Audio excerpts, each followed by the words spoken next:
Dear teachers, నేను మీ వేణు బాలకొండ. మీరు చూస్తున్నారు Venu teachers educational academy YouTube channel. ప్రియమైన మిత్రులారా, మీరు టెట్కి మరియు డిఎస్సికి ప్రిపేర్ అవుతున్నారా? ఈ ఇద్దరికీ కూడా మనకి ఎస్జిటిలో ట్రై మెథడ్ ఏదైతే ఉందో, ఈ ట్రై మెథడ్ కోర్స్ అనేది మన యాప్లో లభ్యమవుతుంది. ఆ యాప్ యొక్క లింక్ క్రింద డిస్క్రిప్షన్లో ఇస్తున్నా, కావాల్సిన వాళ్ళు దాన్ని సబ్స్క్రైబ్ చేసుకోండి. ఓకేనా? ఇక విషయంలోనికి వస్తే, ఈ యొక్క ఎస్జిటిలో కానీ లేదా పేపర్ 1 ట్రై మెథడ్లో కానీ మనకి మ్యాథ్స్, సైన్స్, సోషల్ పెడగాజీలో యూనిట్ పథకంలోని సోపానాల గురించి అడుగుతున్నారు. యూనిట్ పథకంలోని సోపానాల నుంచి ఖచ్చితంగా ఒక బిట్ వస్తుంది. యూనిట్ పథకంలో సోపానాలు ఎన్నైనా అడగవచ్చు, లేదా వాటి యొక్క ఆర్డర్ కూడా అడగవచ్చు. యూనిట్ పథకంలోని సోపానాలు వీటిని ఎవరు రూపొందించారంటే హెన్రీ మోరిసన్ అనే అతను రూపొందించాడు.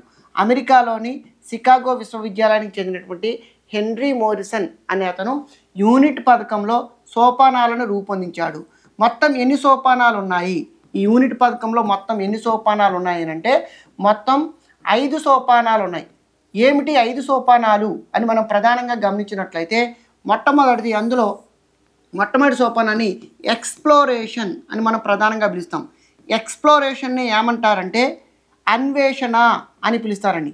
ఎక్స్ప్లోరేషన్నే అన్వేషణ. మరి అన్వేషణ అంటే ఏమిటి అని గమనించినట్లయితే, మనం ఏదైతే యూనిట్ని గుర్తించామో ఆ యూనిట్కి మనం యూనిట్ పథకం రాయాలని అనుకుంటున్నాం.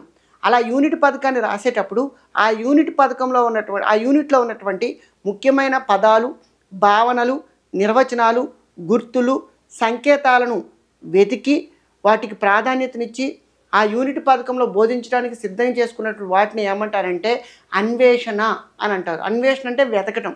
అంటే ఆ యూనిట్ మొత్తంలో ఏ ముఖ్యమైన పదాలను, ఏ ముఖ్యమైన భావనలను, ఏ ముఖ్యమైన నిర్వచనాలను బోధిస్తే విద్యార్థులకు అర్థమవుతుందో ఆ ముఖ్యమైన పదాలను గుర్తించడాన్ని ఎక్స్ప్లోరేషన్ లేదా అన్వేషణ అంటారు. గుర్తుపెట్టుకోవాలా. తర్వాత రెండవది ప్రజెంటేషన్. ఈ ప్రజెంటేషన్నే ఏమని పిలుస్తారు అనంటే ప్రదర్శన అని మనం ప్రధానంగా పిలుస్తాం. మరి ఇంతకీ ప్రదర్శన అంటే ఏమిటి? ప్రదర్శించడం అంటే బోధించడం. అంటే మనం ఇందాక ఎక్స్ప్లోరేషన్ లేదా అన్వేషణలో మనం ఏం చేసాం అనంటే యూనిట్ పథకంలో ఉన్నటువంటి ఏ ముఖ్యమైన పదాలు, భావనలు, నిర్వచనాలు ఉన్నాయో వాటన్నిటినీ ఇవి బోధిస్తే పిల్లలకు అర్థమవుతాయని గుర్తించడం. అలా గుర్తించిన వాటిని తరగతి గదిలో ప్రాక్టికల్గా బోధించడాన్ని ఏమంటారంటే ప్రదర్శన అని అంటారు. తర్వాత మూడవ సోపానం ఏంటంటే అసిమిలేషన్. అసిమిలేషన్ని ఏమని పిలుస్తారు అనంటే సాంశీకరణ అని మనం ప్రధానంగా పిలుస్తాం. అసిమిలేషన్ అనే సోపానం ఏదైతే ఉందో దాన్ని సాంశీకరణం అని పిలుస్తారు. మరి ఇంతకీ సాంశీకరణ అంటే ఏంటి? మనం ఏవైతే పాఠ్యాంశాలు అంటే యూనిట్ పథకంలో బోధించడానికి సిద్ధంగా ఉన్నాయో, అంటే ముఖ్యమైన పదాలు, భావనలు, నిర్వచనాలు ఏవైతే బోధించాలని అనుకుంటున్నామో ఆ బోధించే ముఖ్యమైన పదాలు, నిర్వచనాలు, గుర్తులు, సంకేతాలను నిత్య జీవిత అనుభవాలతోనూ, ఏవైనా ఉదాహరణలతోనూ లేదా లైవ్ ఎగ్జాంపుల్స్తోనూ ముడిపెట్టి బోధించడాన్ని సాంశీకరణ లేదా అసిమిలేషన్ అంటారు. గుర్తుపెట్టుకోవాలి. ఇక తర్వాత 4వ సోపానం ఆర్గనైజేషన్. మరి ఇంతకీ ఆర్గనైజేషన్ అంటే ఏమిటి అని గమనించినట్లయితే యూనిట్ అనేది ఒకే రకంగా ఉన్న సంబంధిత పాఠ్య విషయాల మొత్తము. అంటే యూనిట్ పథకంలో అనేక పాఠ్యాంశాలు కలిసి ఉంటాయి. ఈ పాఠ్యాంశాలు అనేక భావనల సమూహం. అంటే ఒక యూనిట్ అర్థం కావాలంటే ఒక భావన బోధిస్తేనే తర్వాత భావన అర్థమవుతుంది.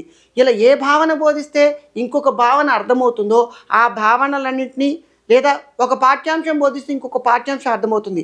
తర్వాత ఏ పాఠ్యాంశాన్ని బోధించాలో ఇలా ఒక వరుస క్రమంలో అమర్చుకోవడాన్ని ఏమంటారనంటే వ్యవస్థాపనం అంటారు, లేదా వ్యవస్థాపన అని మనం ప్రధానంగా పిలుస్తాం. ఇలా యూనిట్ పాఠ్యాంశాలన్నింటినీ ఒక వరుస క్రమంలో, భావాలన్నింటినీ ఒక వరుస క్రమంలో అమర్చుకొని బోధించడాన్ని వ్యవస్థాపన లేదా ఆర్గనైజేషన్ అంటారు. ఇక తర్వాత ఫైనల్గా 5వది రెసిటేషన్.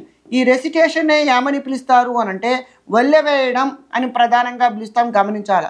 రెసిటేషన్ ఏదైతే ఉన్నదో రెసిటేషన్ని మనం వల్లెవేయడం అని పిలుస్తాం. మరి ఇంతకీ వల్లెవేయడం అంటే ఏంటి? మనం ఆల్రెడీ ముఖ్యమైన పదాలు, నిర్వచనాలు, భావనలను అనేక ఉదాహరణల సహాయంతో ఒక క్రమమైన పద్ధతిలో అమర్చుకొని బోధించాం. ఇలా బోధించినటువంటి ముఖ్యమైన పదాలు, భావనలు, నిర్వచనాలు విద్యార్థులు మరలా ఉచ్చరించేటట్టు చేయడం, మరలా వాటిని చదివేటట్టు చేయడం, మరలా వాటిని మొదలు స్థిరపడేటట్టు చేసే ప్రక్రియని ఏమంటారంటే వల్లెవేయడం అంటారు. ఇవి యూనిట్ పథకంలో ప్రధానంగా 5 సోపానాలు. సోపానం అంటే ఆర్డర్. మిమ్మల్ని ఎగ్జామినేషన్లో అడిగాడు, ప్రదర్శన తర్వాత వచ్చే యూనిట్ పథకంలోని సోపానం సాంశీకరణం లేదా ఈ క్రింది వానిలో యూనిట్ పథకంలోని సోపానాల యొక్క క్రమాన్ని గుర్తించండి అని గత ఎగ్జామినేషన్ అడిగాడు. ఎట్లా అడిగాడు? ప్రదర్శన అన్వేషణ, వల్లెవేయడం వ్యవస్థాపనం, ప్రదర్శన సాంశీకరణ, తర్వాత వ్యవస్థాపనం వల్లివేయడం. ఇట్లా అడిగాడు కాబట్టి ఆన్సర్ ఏమవుతుందంటే వ్యవస్థాపనం వల్లివేయడం అవుతుంది. ఇట్లా మీకు యూనిట్ పథకంలోని ఈ స్టెప్స్ ఏవైతే ఉంటాయో ఈ వరుస క్రమాన్ని గుర్తుపెట్టుకోవాలి. మరి వరుస క్రమాన్ని గుర్తుపెట్టుకోవాలంటే ఏమన్నా మీకు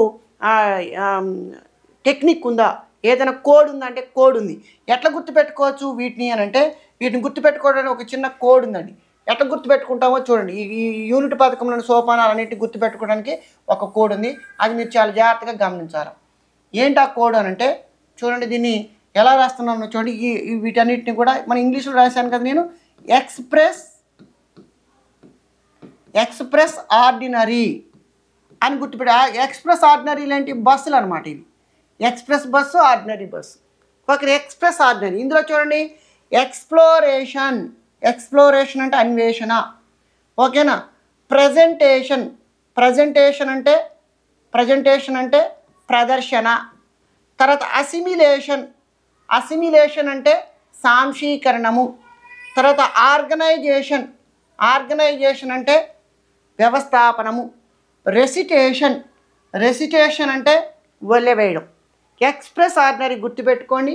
ఇట్లా మీరు డివైడ్ చేయండి, మీకు ఆటోమేటిక్గా ఈ యూనిట్ పథకంలోని సోపానాలు, ముఖ్యంగా ఎవరు వీటిని రూపొందించారు? మోరిసన్ రూపొందించారు. ఈ యూనిట్ పథకంలోని సోపానాలు మీకు అర్థమవుతుంది. ఓకేనా? Venu teachers educational academy app యొక్క లింక్ కింద డిస్క్రిప్షన్లో ఇస్తున్నా. తర్వాత పేపర్ 1 ట్రై మెథడ్ మరియు ఎడ్జిటి యొక్క ట్రై మెథడ్ యొక్క లింక్ కూడా కింద డిస్క్రిప్షన్లో ఇస్తున్నా. దాన్ని సబ్స్క్రైబ్ చేసుకోండి. ఈ వీడియో నచ్చితే లైక్ చేయండి, మీ మిత్రులందరికీ షేర్ చేయండి. థ్యాంక్ యూ అన్నారు.